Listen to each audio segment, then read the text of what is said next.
Emerging Threats Hub. What if the Venezuelan option was a single cyber attack that could reshape the world? I have selected the article, How Strong is Venezuela's Military Against a Potential U.S. Invasion, as a basis for our what-if scenario. This article presents the most compelling blend of immediate intrigue, speculative potential, and audience relevance for the Emerging Threats Hub podcast. Unlike routine defense procurement news or complex industrial policy, this article describes a geopolitical tinderbox involving two global powers, the US and Russia, on the verge of direct confrontation. The scenario is a powder keg, offering a rich landscape for a what-if scenario that allows us to explore core principles of international law, the consequences of great power competition, and pathways to de-escalation, all central to the podcast's mission. It connects historical interventionism with modern multi-domain threats, making it both timely and profoundly thought-provoking for an informed, globally minded audience. What if, in response to the U.S. carrier strike group's deployment to the Caribbean, Venezuela, backed by Russian technical expertise, launched a successful, coordinated cyber attack that temporarily disabled the power grid across Florida and Puerto Rico? The first hours would be defined by chaos and confusion. In Florida and Puerto Rico, millions would be plunged into darkness, disrupting communications, water systems, and hospitals. The financial markets would react violently, with energy and tech stocks plummeting as panic spreads. The political debate would erupt instantly. Hawks would call for immediate military retaliation, while others would demand proof and caution. Fearing a disastrous war in Washington, the National Security Council would convene an emergency meeting, grappling with a novel question. Is a large-scale cyber attack an act of war equivalent to a physical strike? And what is the appropriate proportional response? Globally, Russia would publicly condemn U.S. aggression while privately celebrating the effectiveness of its proxy's asymmetric capabilities, offering humanitarian aid to Venezuela. 5 years after the event, the world is fundamentally reshaped. This single attack establishes a powerful precedent.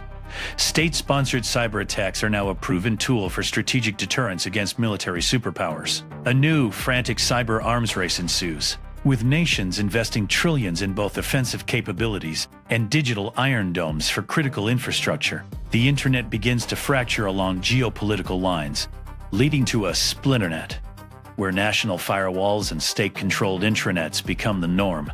NATO is forced into a painful but necessary redefinition of its Article 5, explicitly incorporating large-scale cyber attacks as a trigger for collective defense.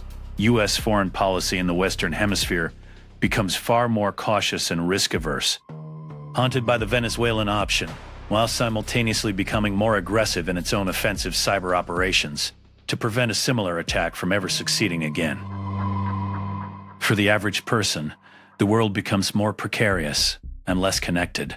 The family in Tampa who endured a week without power or running water now owns a generator and a stockpile of emergency supplies, a practice once reserved for preppers. In Venezuela, a sense of nationalist pride mixes with a deep underlying fear of the other shoe dropping.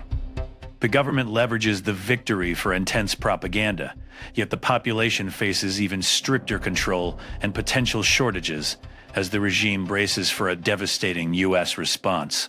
A software engineer in Germany or South Korea now faces a profound ethical dilemma. The code they write could be weaponized, making their keyboard a potential instrument of war. A new layer of anxiety enters daily life, a low hum of digital vulnerability that accompanies every tap on a smartphone or flick of a light switch. This scenario assumes a level of sophistication and success in Venezuela's cyber attack that may not be plausible.